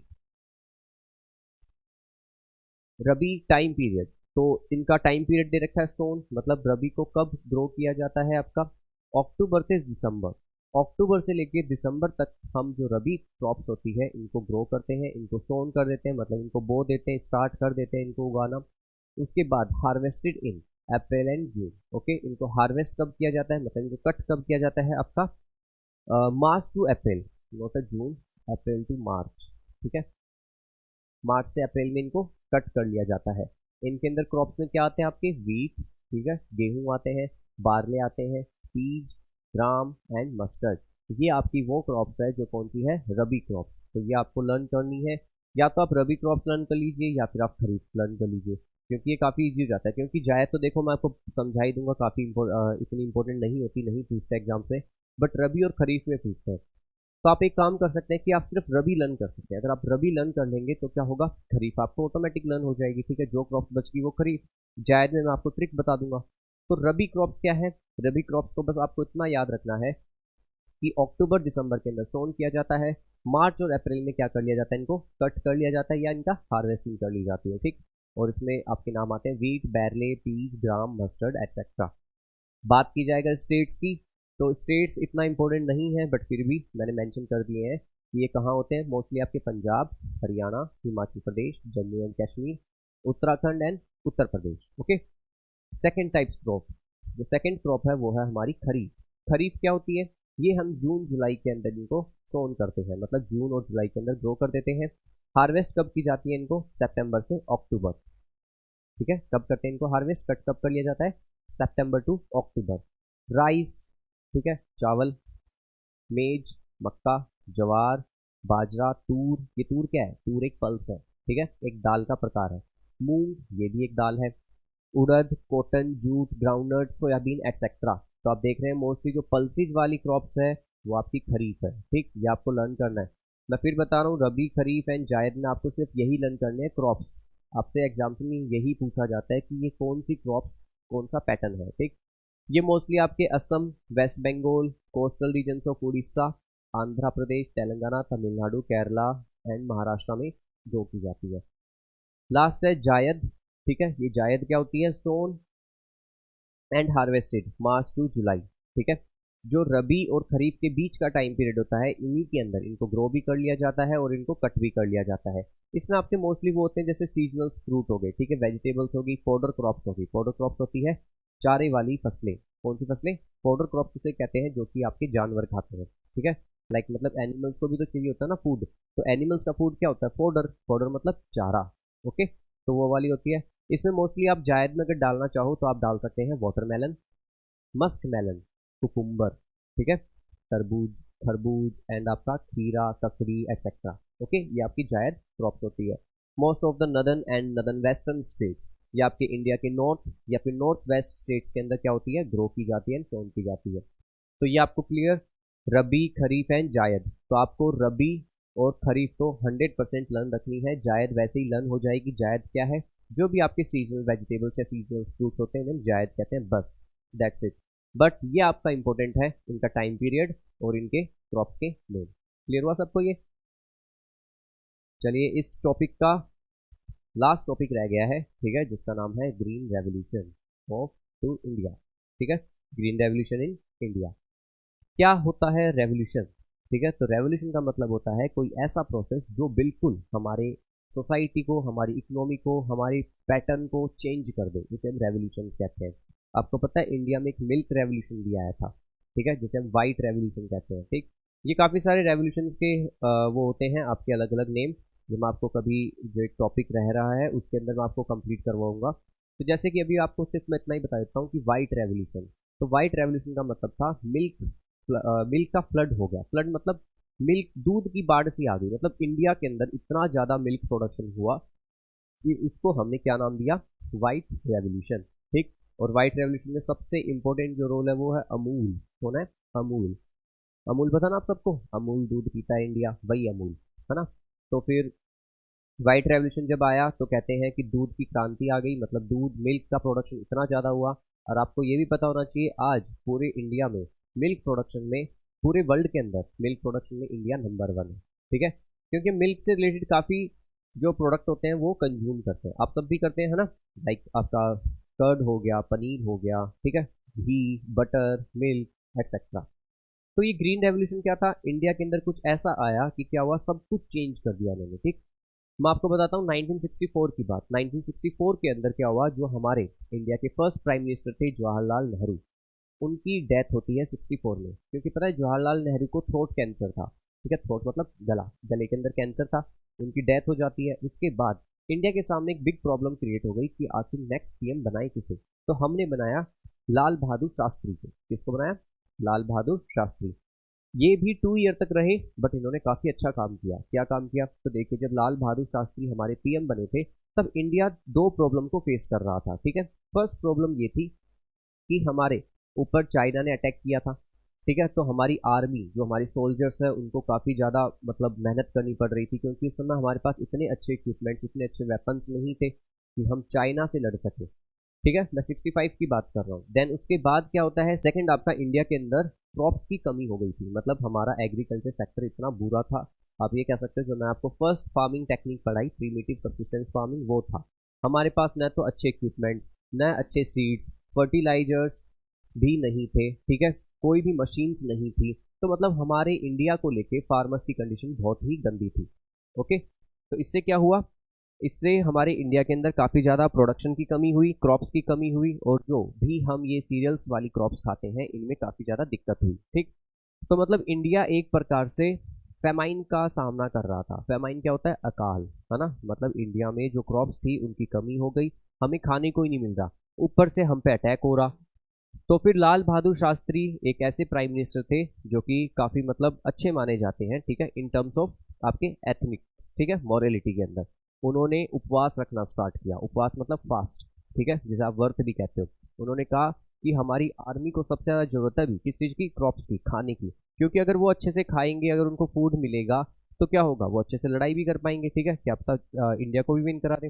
बट हमारे इंडिया के अंदर तो क्रॉप्स की कमी हो रही है, हमारे पास खाने को था ही नहीं, ठीक है, क्रॉप्स ही नहीं थे। फिर हमने क्या किया, हमने मदद मांगी, हेल्प मांगी अमेरिका से। तो हमने अमेरिका को कहा कि आप हमें कुछ वीट दे दो, ठीक है, कि आप हमें कुछ गेहूं दे दो ताकि हमारे इंडिया के अंदर इन चीज़ों की कमी ना हो। बट आपको जान के थोड़ा सा सरप्राइज होगा कि उस समय अमेरिका के साथ हमारे रिलेशंस इतने अच्छे नहीं थे और अमेरिका ने हमें बहुत ही लो क्वालिटी वाला वीट सेंड किया, ठीक है। तो जब लाल बहादुर शास्त्री ने वो वीट को उठाया, वो वीट को देखा, तो वीट में फंगस लगा हुआ था, वीट काफ़ी ज़्यादा खराब था। तो उनको काफ़ी ज़्यादा दुख हुआ इस चीज़ का कि आज हमारे इंडिया में दो चीज़ों की बड़ी कमी है। किस चीज़ की, एक तो हमारी आर्मी इतनी सफिशिएंट नहीं है, इतनी पावरफुल नहीं है, एंड सेकंड एक हमारी क्रॉप्स अच्छी नहीं है। तो लाल बहादुर शास्त्री को मतलब थोड़ा सा गुस्सा तो आया ही, लेकिन उन्होंने एक करेज भी आया, साहस आया, उन्होंने एक बात निश्चित की कि अब इंडिया में कभी इन दोनों चीज़ों की कमी नहीं होगी। तो उन्होंने एक नारा दिया, जय जवान जय किसान। क्या, जय जवान जय किसान। अब सबको पता है ये स्लोगन, ठीक है, ये लाल बहादुर शास्त्री ने दिया था उस समय, जय जवान एंड जय किसान। मतलब हमें इंडिया के अंदर दो को सबसे ज्यादा स्ट्रेंथ देनी है, पावरफुल बनाना है। एक तो है जवान, जवान मतलब आपके आर्मी, आपकी मिलिट्री, और सेकंड है आपके फार्मर्स, ठीक है, किसान मतलब फार्मर्स। तो उसके बाद इंडिया में 1960s का डिकेड चल रहा था, तो इंडिया में आता है ग्रीन रेवोल्यूशन। ग्रीन रेवोल्यूशन क्या था अभी हम पढ़ेंगे तो आपको पता लग जाएगा। मतलब आज इंडिया इतना ज़्यादा प्रोडक्शन कर रहा है कि हम वर्ल्ड में नंबर 1 या नंबर 2 पे हैं हर क्रॉप्स में, ध्यान रखना, ठीक है। मतलब मोस्टली जो क्रॉप्स है उनके अंदर हमारी रैंक जो है नंबर 1 या नंबर 2 है, ठीक। तो सोचो आज इंडिया ने कितना ज़्यादा ग्रो किया इस चीज़ में। ये किसकी वजह से हुआ, सिर्फ ग्रीन रेवोल्यूशन की वजह से। तो ऐसा क्या था ग्रीन रेवोल्यूशन में, क्या कर लिया हमने। सेकंड, अगर आर्मी की बात की जाए तो आपको पता है 4th नंबर पे सबसे पावरफुल और सबसे लार्जेस्ट आर्मी है हमारे पास, इंडिया के पास, है ना।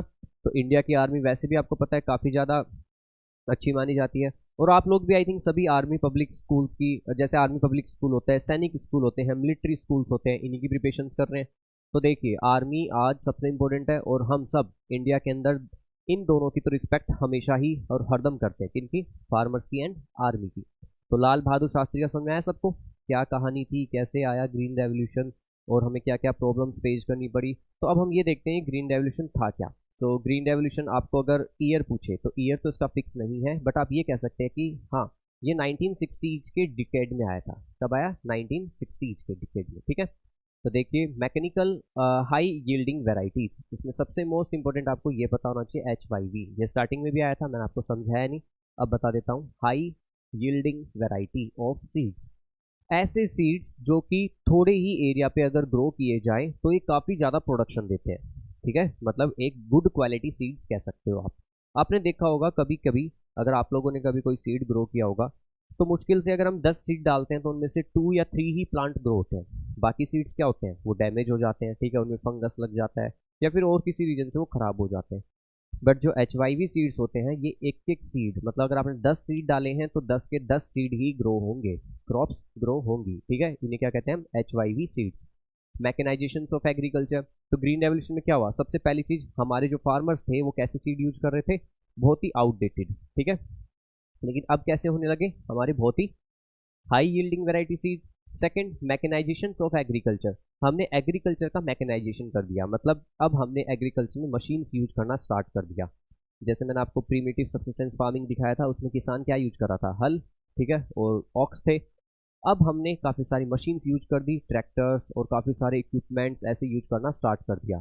Third, use of chemical fertilisers and pesticides, ठीक है। अब हम ऐसे ऐसे फर्टिलाइजर्स यूज करने लगे जो कि हमारी क्रॉप्स के लिए अच्छे थे, और हमने पेस्टिसाइड्स भी अच्छे यूज करने स्टार्ट कर दिए। क्योंकि पहले हम क्या देखते हैं, पहले कि इंडिया के अंदर जो था, जो हमारी क्रॉप्स हम ग्रो कर रहे थे वो क्या हो रही थी, डैमेज हो रही थी, कभी उनमें इंसेक्ट लग रहे, कभी पैरासाइट्स लग रहा। बट अब क्या होने लगा, हमने अच्छे रूप से यूज करने लगे, तो फर्टिलाइजर पेस्टिसाइड्स यूज होंगे, तो अगर क्रॉप्स आपकी डैमेज नहीं होंगी तो प्रोडक्शन कैसा होगा, बहुत अच्छा। फोर्थ वन, इरिगेशन प्रोसेस, हमने ग्रीन रेवोल्यूशन में इरिगेशन प्रोसेस यूज करना स्टार्ट कर दिया। हमारे इंडिया में फार्मर्स मोस्टली डिपेंड रहते थे मॉनसून पे। अगर मॉनसून अच्छा हुआ तो क्रॉप्स होगी, अगर 2 या 3 ईयर बारिश अच्छी नहीं हुई या फिर बारिश बहुत ज़्यादा हुई, अगर रेनफॉल हैवी हो चुकी है तो फिर क्या होगा, क्रॉप्स तो डैमेज हो जाएंगी। लेकिन अब क्या हो गया, हमने इरिगेशन यूज करने लगे। आज आपको पता है उत्तर प्रदेश नंबर 1 है स्टेट्स में जो इरिगेशन फैसिलिटीज को यूज करता है। ये इरिगेशन क्या होता है, सपोज ये आपकी रिवर फ्लो हो रही है, ठीक है, तो हम क्या करते हैं, रिवर का पानी तो ओशन में जा रहा है, तो यहाँ पर हमारे अगर लैंड है, फार्म है, यहाँ पर हमारे काफ़ी सारे खेत है, तो इन तक हमने क्या किया, ट्यूबवेल्स लगाए, ठीक है, कैनाल्स बना ली, ठीक। इससे हम क्या करते हैं, इरिगेशन करते हैं। इरिगेशन मतलब अब आपके घर में सबके पास पोट है, गमले हैं, आप उनमें डेली वाटरिंग करते हैं ना। अगर 3 या 4 दिन वाटरिंग नहीं करेंगे तो क्या होगा, आपके प्लांट डैमेज हो जाएंगे। बट ये सोचो जो फार्मर के पास लैंड है, इतने बड़े बड़े आपके फार्म हाउस है, इतनी बड़ी फार्म लैंड है, एग्रीकल्चर कर रहा है, तो उनको भी तो वाटर चाहिएगा, तो वाटर कहाँ से देंगे, इसे ही कहते हैं irrigation process. In India green revolution commended in the early 1960s, ठीक है। तो इंडिया में कब आया है, 1960s की डिकेड में green revolution, specially in Punjab, Haryana and Uttar प्रदेश।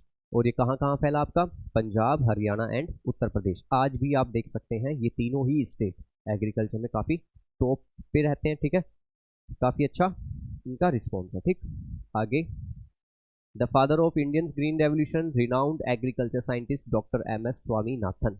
ये आपको पता होना चाहिए, इंडिया के अंदर जो फादर माने जाते हैं किनके, ग्रीन रेवोल्यूशन के, मतलब ग्रीन रेवोल्यूशन लाने के लिए सबसे ज़्यादा कंट्रीब्यूशन या फिर फादर हम किसे कह सकते हैं, MS स्वामीनाथन को। ये आपको पिक नजर आ रही है, ये है MS Swaminathan, okay.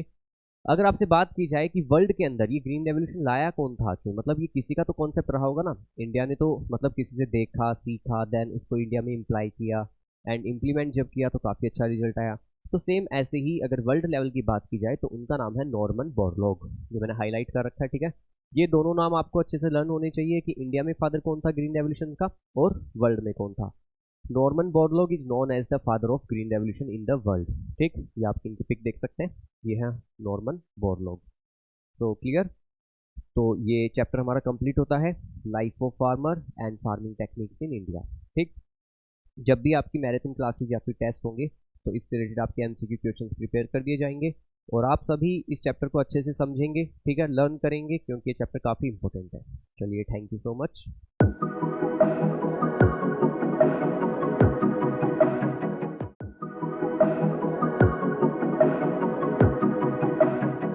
Hello everyone, welcome to Shiromani institute.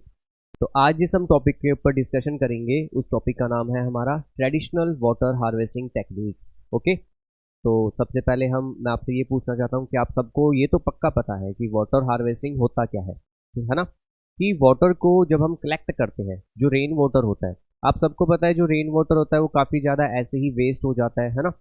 तो क्यों ना कोई ऐसी टेक्निक अपनाई जाए जिससे हम रेन वाटर को कलेक्ट करें और उसको हम अपने यूज में भी ला सकें। तो अच्छा, आप सबको ये तो ज़रूर पता है कि वाटर का क्या इंपॉर्टेंस है हमारी लाइफ के अंदर। आप सबको आपके टीचर्स, आपके पेरेंट्स भी यही सिखाते हैं, बुक्स भी यही बताती है कि सेव वाटर। आखिर क्यों, क्योंकि आप सबको पता है जो पोर्टेबल वाटर है, मतलब portable water means fit for as a drinking, है ना। जो वाटर ड्रिंकिंग के हिसाब से अच्छा होता है वो वाटर बहुत ही कम परसेंटेज में है। आप सबको पता है हमारी अर्थ पे 1/3 of part is covering from water, but उसके बावजूद भी हमें वाटर का काफ़ी क्राइसिस होता है। हमारे इंडिया में काफ़ी सारे ऐसे स्टेट्स हैं जिनका अंडरग्राउंड वाटर लेवल कम हो चुका है, ठीक है, और वो वाटर क्राइसिस के लिए काफ़ी ज़्यादा थ्रेट बन चुके हैं। और आपको पता है कुछ पॉलिटिशियंस ये भी कहते हैं, मतलब जो आपके फिलोसफर्स हैं, जो आपके हिस्टोरियंस, पॉलिटिशियंस कुछ ऐसे होते हैं, वो ये बताते हैं स्कॉलर्स कि जो 3rd वर्ल्ड वॉर होगा वो वाटर को लेके ही होगा। तो सोचिए वाटर एक कितनी एसेंशियल नीड है। आप सबको पता है हमारे डेली जो डोमेस्टिक यूज में भी वाटर कितना यूज होता है ना, हमें डेली वाटर तो चाहिए ही चाहिए। अब बात ये होती है मेन कि जो ड्रिंकिंग वाटर है वो, तो क्यों ना कुछ ऐसी टेक्निक्स अपनाई जाए कि जो रेनफॉल हो रही है, रेनफॉल के वाटर को हम क्या करें, एक्यूमुलेट कर लें, कंजर्व कर लें, कलेक्ट करके उसका फिर यूज करें। तो आप कहोगे सर उसका यूज कहाँ होगा, तो उसका यूज हम ड्रिंकिंग के लिए कर सकते हैं, उसका यूज हम प्लांटेशन में कर सकते हैं, ठीक है, इरिगेशन में कर सकते हैं, हमारे हाउस होल्ड कोई भी अगर कोई वर्क होता है उसमें यूज कर सकते हैं। तो वाटर हार्वेस्टिंग तो बहुत ही इंपॉर्टेंट है ना, ये आप सबको पता है। तो आज हम ये देखेंगे क्या इंडिया के अंदर ये अभी से स्टार्ट हुआ है या फिर एंशिएंट टाइम से यूज किया जा रहा है। तो आपको जान के थोड़ा सा अच्छा लगेगा कि इंडिया में हमेशा से वाटर हार्वेस्ट किया जाता है, मतलब वाटर को इम्पोर्टेंस दी जाती है, वाटर को हम कंजर्व करते हैं। ठीक है, तो आज के चैप्टर में यही पढ़ेंगे। देखिए जैसे कि आपको पिक में जो डिस्प्ले पे जो आपको नज़र आ रहा है, नज़र आ रहा होगा कि अर्थ दिखा रखी है, अर्थ को एज है, क्या दिखा रखा है आपको, बबल, वाटर बबल, और उसके ऊपर एक प्लांट ग्रो है। कहने का मतलब ये है कि अगर हम वाटर को सेव नहीं करेंगे तो इन फ्यूचर हमारे लिए ही बुरा हो सकता है। क्लियर? तो ये है हमारी वाटर हार्वेस्टिंग चैप्टर। ठीक है, ट्रेडिशनल वाटर हार्वेस्टिंग। चलिए स्टार्ट करते हैं। सबसे फर्स्ट जो वाटर हार्वेस्ट होता है ये इंडिया के क्या सभी स्टेट्स में किया जाता है? बिल्कुल। और आने वाले टाइम मैं तो आपको ये बता दूं कि आने वाले टाइम ये कंपलसरी हो जाना चाहिए सभी स्टेट्स में, क्योंकि अगर हम वाटर की इंपॉर्टेंस अब नहीं समझेंगे तो फिर कब? क्योंकि वाटर सबसे इंपॉर्टेंट है, ये तो आप सबको पता है वाटर का क्या रोल है हमारी लाइफ में, डेली लाइफ में। तो वाटर को हार्वेस्ट करना काफ़ी ज़रूरी है। तो देखिए water harvesting is a sustainable practice that involves collecting, storing and using rain water for various purpose.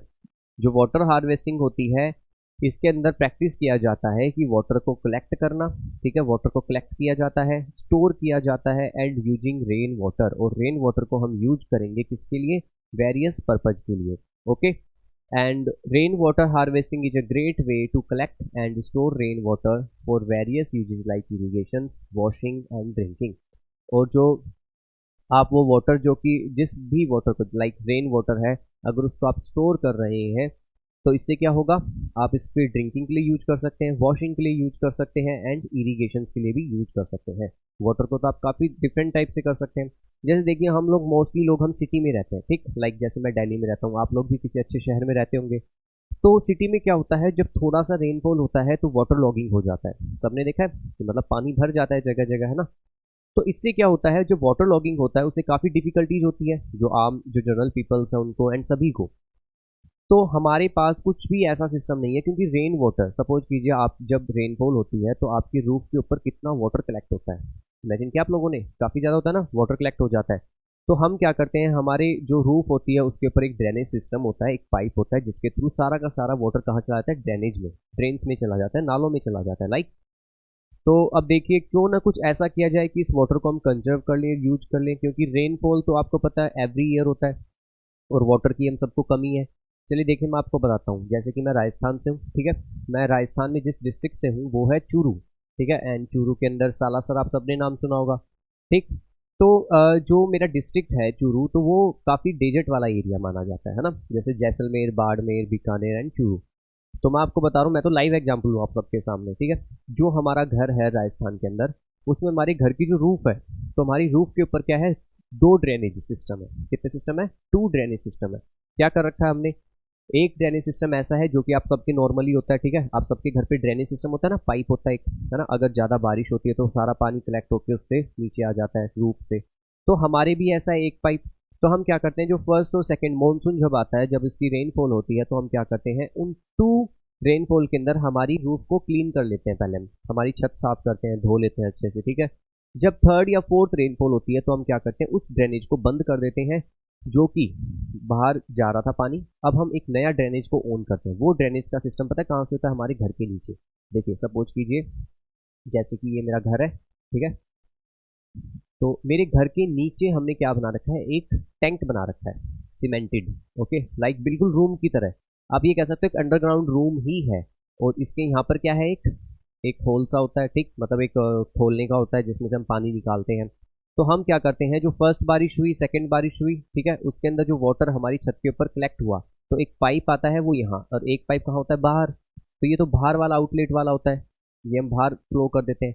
लेकिन हम क्या करते हैं, इस पाइप को ऑफ कर देते हैं, इस पाइप को ऑन कर देते हैं, तो वो सारा पानी, बारिश का पानी हमारे इस टैंक में जमा हो जाता है। और आपको पता है 1 ईयर 2 ईयर तक हम इस पानी को यूज करते हैं फॉर अ ड्रिंकिंग पर्पज, अभी भी, यस अभी भी, ठीक है। और ये राजस्थान के अंदर अभी कुछ डिस्ट्रिक्ट में है, बट आने वाले टाइम आप सभी देखेंगे ये इंडिया में कंपलसरी हो जाएगा। You know why? Because water is short, है ना, क्योंकि पानी की कमी होती है। तो मैं तो आप सबके सामने देखिए लाइव एग्जांपल हूँ, ठीक है, मैं राजस्थान से, मैंने आपको बताया हमारे वाटर हार्वेस्टिंग की जाती है, जो रेन वाटर हार्वेस्टिंग होती है वो कैसे करते हैं। तो इंडिया के बहुत सारे पार्ट ऐसे हैं जहाँ पर ये किया जाता है, खासकर राजस्थान में तो खासकर, ठीक है। तो मतलब वहाँ पर हम लोग वाटर की इंपॉर्टेंस समझते हैं, क्यों? क्योंकि हमारे वहाँ पर अंडरग्राउंड वाटर नहीं है, अगर है भी तो वो इतना डीप है, इतना नीचे है कि हम उसको अगर निकालते भी हैं तो वो खारा, ठीक है, सलाइन वाटर होता है, इतना ज़्यादा सॉल्टी वाटर कि आप उसको पीना तो दूर की बात, मतलब आप उसको टेस्ट भी नहीं कर सकते, बहुत ही ज़्यादा सॉल्टी। तो फिर वाटर कहाँ से आएगा? तो हम लोग क्या करते हैं वहाँ पर वाटर को रेन वाटर हार्वेस्टिंग करते हैं। अब हम बात करेंगे जो आपके एग्जाम्स में क्वेश्चन आते हैं वो, ठीक है। एग्जाम्स में आपके क्या आता है कि water harvesting techniques in India, India में अलग अलग जगहों पे अलग अलग वाटर हार्वेस्टिंग टेक्निक्स की जाती है, उनको किस नाम से बोला जाता है और कौन सी टेक्निक कहाँ यूज होती है, आपके एग्जाम्स में यही क्वेश्चन आते हैं। देखिए जो आज हम ये टॉपिक कर रहे हैं ये टॉपिक बहुत ही छोटा है फर्स्ट ऑफ ऑल, ठीक है, बट ये जितना छोटा है उतना ही ज़्यादा इंपॉर्टेंस भी है। क्यों है इंपॉर्टेंट? क्योंकि इसमें आपको ये तो पूछा नहीं जाएगा कि वाटर हार्वेस्टिंग क्या होती है, कैसे करते हैं, ये तो बिल्कुल ईजी, आप सबको भी पता है। इसमें ये पूछा जाता है कि कौन सी वाटर हार्वेस्टिंग की टेक्निक किस स्टेट में किस नाम से बोली जाती है, ठीक है।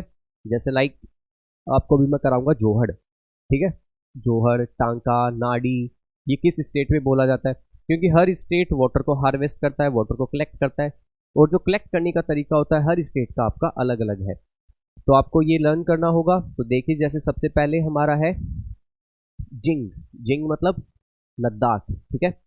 जिंग नाम का जो वाटर हार्वेस्ट किया जाता है वो कहाँ किया जाता है? लद्दाख में, ठीक। ये आपको लर्न करने हैं और आप सभी राइट डाउन भी करेंगे। क्या?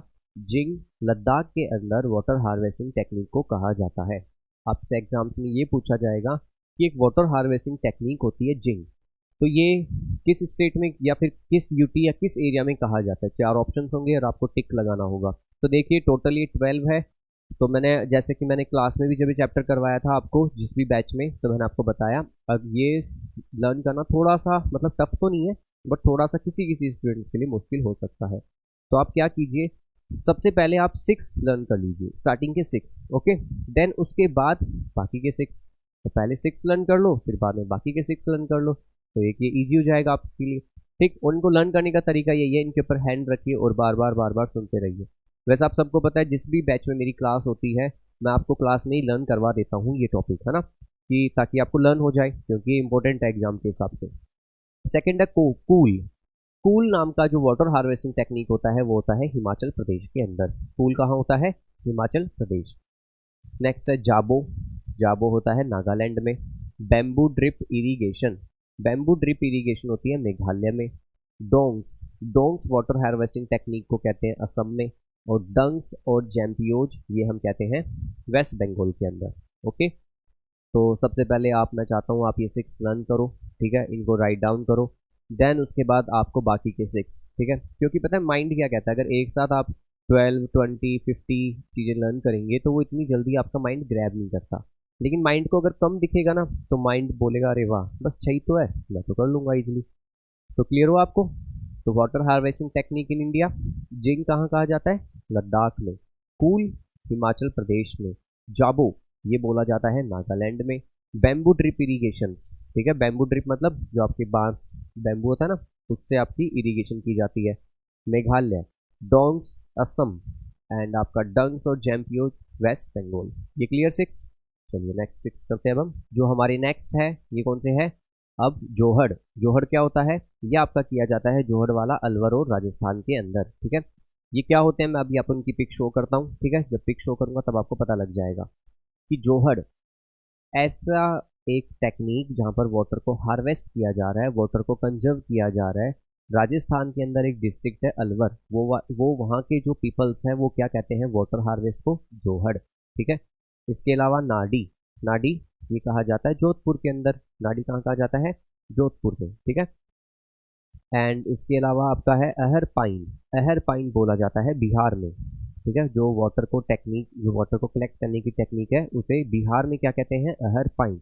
मैं आप सबको भी इनकी पिक दिखाऊंगा तब आपको क्लियर हो जाएगा। अगर आपने काफी नो देखा भी होगा आप कहेंगे अरे सर ये तो हमने देखा है, बट आपको अभी ये वर्ड से क्लियर नहीं हो रहा। आई नो ये थोड़े से वर्ड स्ट्रेंज है, ठीक है, थोड़े से अटपटे से वर्ड है, ठीक है, आपको लर्न करने मुश्किल था, इसलिए मैंने कहा कि आप इनको कट करके कर लेना। जैसे टोटल अगर 15 है या टोटल 20 है तो 10-10 कर लो, टोटल 12 है तो 6-6 कर लो।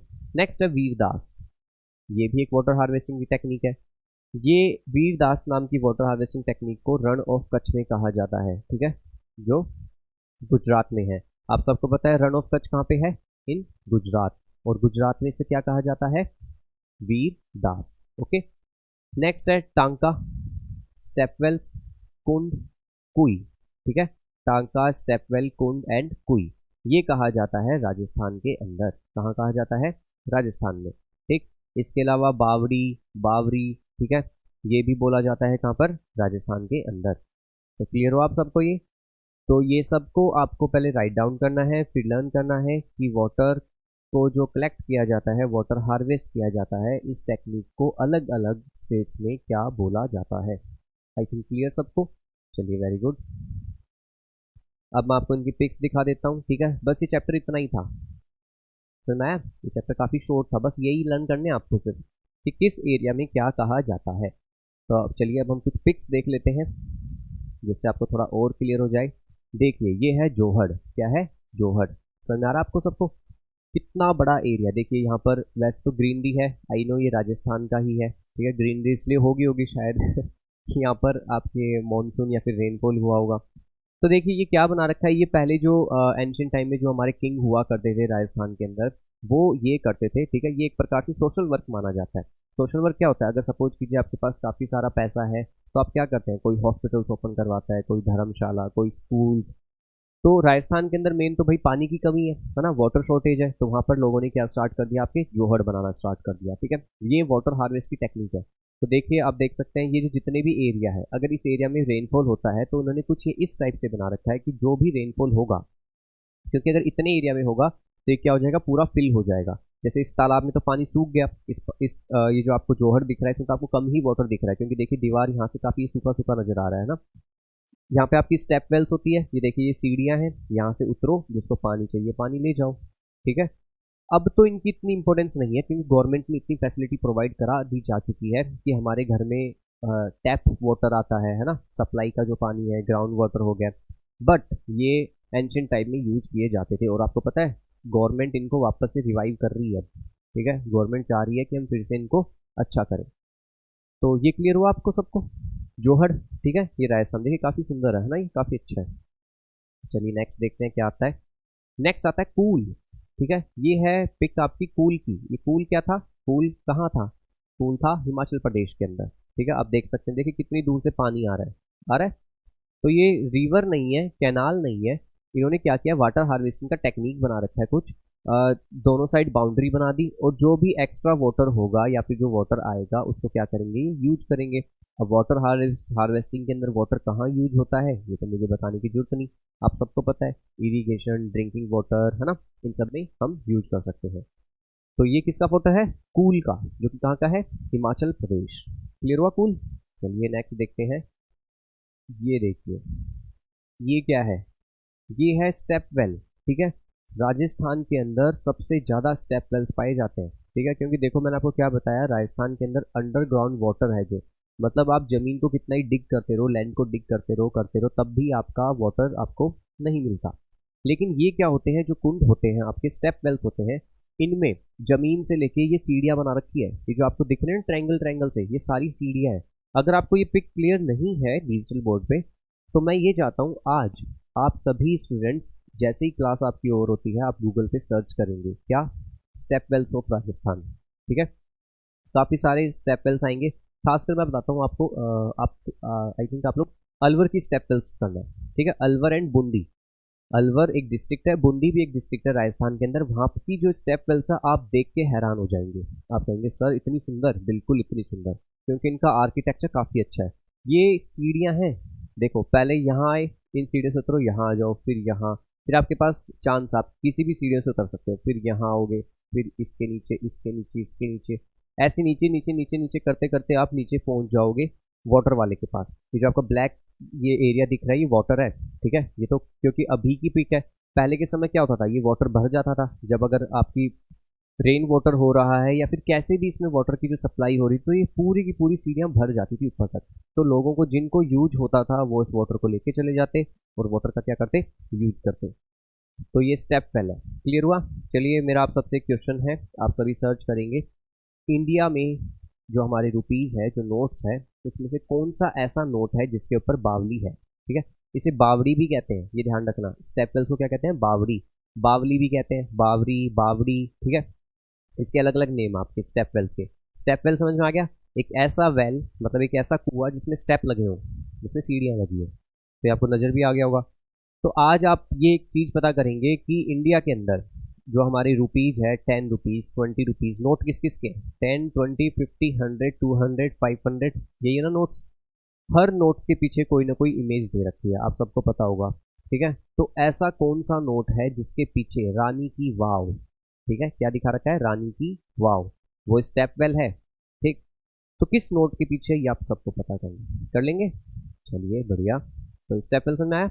इनका आर्किटेक्चर काफ़ी अच्छा होता है, ठीक है। तो आज आप सर्च कर कीजिएगा, ठीक है, राजस्थान की स्टेप वेल्स। चलिए अगली पिक्चर, ये भी राजस्थान की ही है क्योंकि वाटर की शॉर्टेज वहीं है ना, तो वहीं के ज़्यादा दिखाएंगे ये। नेक्स्ट पिक्चर है कुंड और कुई, ठीक है, इसे हम कुई कहते हैं। क्या कहते हैं? कुई, है ना, हमारी लोकल लैंग्वेज के अंदर। इसे आप कुंड भी बोल सकते हो, KUND, कुंड। ओके, तो देखिए ये भी होता है, ये आपको नज़र आ रहा होगा। जैसे यहाँ पर राजस्थान में जब यहाँ पे बारिश होती है ज़्यादा, तो बारिश का क्या होता है, जो पानी होता है ये बहुत बड़ी एक कुंड है। ये देखिए यहाँ पे आपको एक दरवाजा सा नजर आ रहा होगा ना, इसको हम ओपन करते हैं, इसके अंदर पानी स्टोर रहता है और इस पानी को हम फुल ईयर यूज करते हैं, ठीक। इसमें इतना वाटर सफिशिएंटली आ जाता है कि हम इसको यूज कर सकें, ठीक है।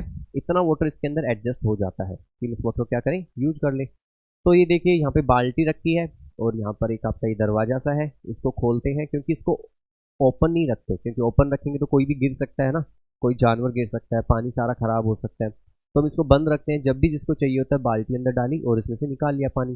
ये वेल नहीं है, कहीं आप सोचो कुआं है, ये कुआं नहीं है, ये कुई है, ठीक है।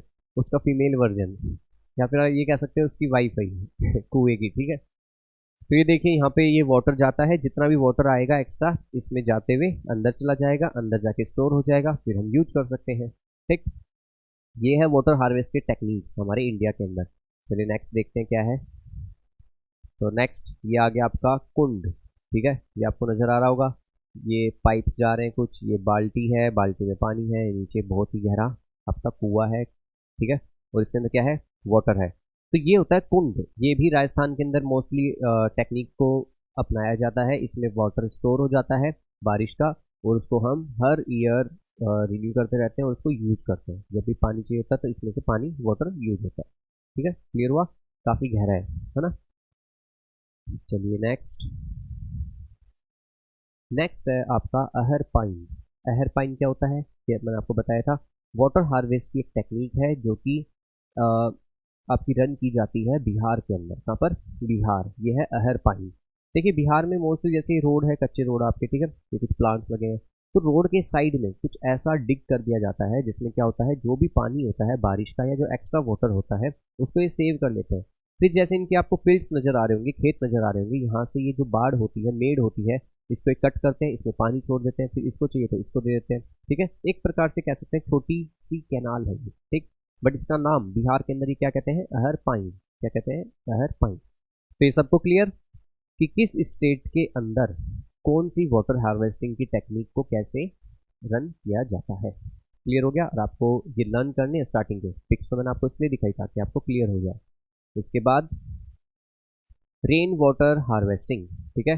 रेन वाटर हार्वेस्टिंग देखते हैं अब क्या होता है। तो आप सबको पता है रेन वाटर हार्वेस्टिंग की जो बारिश का पानी होता है, जो रेन वाटर होता है, उसको कंजर्व करना। Rain water harvesting is the simple process to technology used to conserve rainwater by collecting, storing and purifying of rainwater that runs off from rooftops, ठीक है। जो रेन वाटर होता है उसको कलेक्ट करना, उसको स्टोर करना और उसको प्यूरिफाइंग करना, ठीक है। किस चीज़ के लिए? कहाँ से? रूफ टॉप से। मतलब ये कह रहे हैं कि आप सबको भी रेन वाटर हार्वेस्टिंग करनी चाहिए। हर साल मानसून आता है, हर साल काफ़ी ज़्यादा रेनफॉल होता है, इतना वाटर आपकी छत पे कलेक्ट होता है। सपोज कीजिए अगर आप लोग भी एक टैंक बनाएं, ठीक है, एक अंडरग्राउंड टैंक बनाएं और उसमें वो वाटर स्टोर कर लें, तो आप सोचो आप भी तो यूज कर सकते हैं, है कि नहीं। जैसे कि मैंने आपको अपना एग्जांपल दिया कि हमारे तो यूज होता है, हम तो वही पानी पीते हैं जब मैं राजस्थान जाता हूँ। और वो आपको पता है जो रेन वाटर होता है वो काफ़ी ज़्यादा फिट होता है हमारी हेल्थ के हिसाब से भी, है ना, काफ़ी अच्छा होता है वो। तो हम भी तो कर सकते हैं ऐसा। तो गवर्नमेंट चाहती है अब सभी लोग, आप एजुकेट जो भी हो, वाटर को कंजर्व करो, सेव करो और कैसे करोगे? रेन वाटर हार्वेस्टिंग से। तो जो भी आपके रूफ के ऊपर जो वाटर कलेक्ट हो रहा है उसे हमें क्या करना चाहिए? कंजर्व करना चाहिए। तो एडवांटेज क्या क्या है रेन वाटर हार्वेस्टिंग के? सबसे पहला, रिड्यूसिंग वाटर बिल। आपके जो वाटर के बिल आते हैं, मतलब जो आपके पानी का बिल आता है, आपको पता है आपके वाटर का भी बिल आता है। जैसे हमारी इलेक्ट्रिसिटी होती है, इलेक्ट्रिसिटी जितनी आप यूज करोगे, ज़्यादा यूज करोगे तो आपके बिल आता है। सेम ऐसे ही वाटर का भी बिल आता है। तो अगर आप रेन वाटर हार्वेस्टिंग करेंगे तो आपका वाटर बिल नहीं आएगा। सेकेंड, सेल्फ सस्टेनेबिलिटी, मतलब अब हम खुद कैपेबल हो जाएंगे कि हाँ हमारे पास पानी है, हमारा जो मन करें वो करें। आप अपने जो भी आपको पर्पज हो आप उसके लिए यूज कर सकते हैं। थर्ड, इरिगेशन क्रॉप्स, आप अपनी क्रॉप्स को इरिगेशन कर सकते हो। अब आपको डिपेंड नहीं रहना पड़ेगा कि हम ट्यूबवेल ऑन करें या फिर सप्लाई का पानी मंगवाएं या मॉनसून पे डिपेंड रहें कि कब बारिश होगी। जब आपको क्रॉप्स ग्रो करनी है कीजिए, एंड इसके बाद क्या कर सकते हैं? इरिगेशन कर सकते हैं इजीली, है ना। एंड इसके अलावा वाटरिंग लाइव स्टॉक्स, ठीक है। लाइव स्टॉक्स आप सबको पता है क्या होते हैं? लाइव स्टॉक्स का मतलब होता है हमारे एनिमल्स, ठीक है। जो हमारे, अगर हमने कोई पेट एनिमल रख रखे हैं तो हम उनको भी क्या दे सकते हैं? वो पानी दे सकते हैं पीने के लिए, तो उनके लिए यूज हो सकता है ना। Watering livestock. Recharging ground water aquifers, ठीक है। अगर आप ग्राउंड वाटर, जैसे मैंने आपको बताया हम सभी मोस्टली सिटी में रहते हैं ना, तो सिटी में जितनी भी हमारी जो जमीन है वो सारी कंक्रीट की है। कंक्रीट समझते हो आप? मतलब मोस्टली सीमेंटेड हो चुका है। कहीं हमें जमीन मिलती ही नहीं। पार्क मिलते हैं तो पार्क में ग्रास है, ठीक है, और पार्क भी बहुत रेयर है, ठीक। इसके अलावा जो वाटर है वो कहाँ जाएगा? क्योंकि गांव में तो क्या होता है आपकी कच्ची जमीन होती है ना, मतलब आपके सीमेंटेड नहीं है सब कुछ। तो वो वाटर क्या होता है? ग्राउंड वाटर में चला जाता है, और ग्राउंड वाटर हमारा हेल्दी रहता है, रिच रहता है। बट जो सिटी है उनमें तो सब कुछ सीमेंटेड है, तो सारा का सारा पानी ड्रेनेज में जाता है, ड्रेन्स में जाता है, ड्रेन्स में जाके आपका रिवर्स में चला जाता है, तो क्या फायदा? तो लेकिन अगर आप रेन वाटर हार्वेस्टिंग करते हैं तो आप रिचार्ज कर देते हैं ग्राउंड वाटर को भी। इसके अलावा डोमेस्टिक पर्पज, ठीक है, सच एज फ्लशिंग। हम डोमेस्टिक पर्पज में भी यूज कर सकते हैं, काफ़ी सारे डोमेस्टिक पर्पज में आप कुछ भी यूज कर सकते हैं। अगर आपके पास वाटर है, एक्स्ट्रा वाटर है, तो मैंने आपको कहा ड्रिंकिंग के लिए, वॉशिंग क्लोथ्स के लिए, कभी आप अपनी कार, बाईसाइकिल, मोटरसाइकिल इनको भी वॉश कर सकते हैं, घर में सफाई के लिए, ठीक है। एंड टॉयलेट्स, वॉशिंग क्लोथ्स और कुकिंग, आप इन सब चीज़ों के अंदर इनको यूज कर सकते हैं। तो ये क्लियर हुआ आपको? तो चलिए मैं आपको एक पिक दिखा देता हूँ रेन वाटर हार्वेस्टिंग की, और ये हमारा चैप्टर कंप्लीट। फिर देखिए ये पिक दिखा रखी है कि जैसे ये कोई हाउस है, ठीक है, हाउस के ऊपर आपका रेनफॉल हो रहा है, तो इन्होंने क्या किया? एक वाटर पाइप, ठीक है, पाइप दिख रहा है आपको? तो इस पाइप को क्या किया? नीचे इन ग्राउंड रेन टैंक्स, ठीक है, या तो आप इसको एक टैंक बना लीजिए, इसके अंदर ये वाटर यूज हो जाएगा, और यहाँ से एक सडनली दूसरा पाइप है जो कि आप यूज कर रहे हैं अपने ग्रास लैंड में, अगर आपने गार्डन ग्रो कर रखा है, या फिर आप इसको एज ए टैप, नल लगा कर भी यूज कर सकते हैं इस वाटर को। तो देखिए कितना अच्छा प्रोसेस है कि हम रेन वाटर को कैसे यूज कर सकते हैं। तो आज के लिए ये आपका टॉपिक इतना ही, ठीक है। ये काफ़ी इंपॉर्टेंट टॉपिक था जो हमने कंप्लीट किया, रेन वाटर हार्वेस्टिंग। आपके एग्जाम्स में काफ़ी ज़्यादा इससे क्वेश्चंस पुटअप किए जाते हैं। तो अब हम मिलते हैं नेक्स्ट क्लास में, तब तक के लिए thank you so much, bye.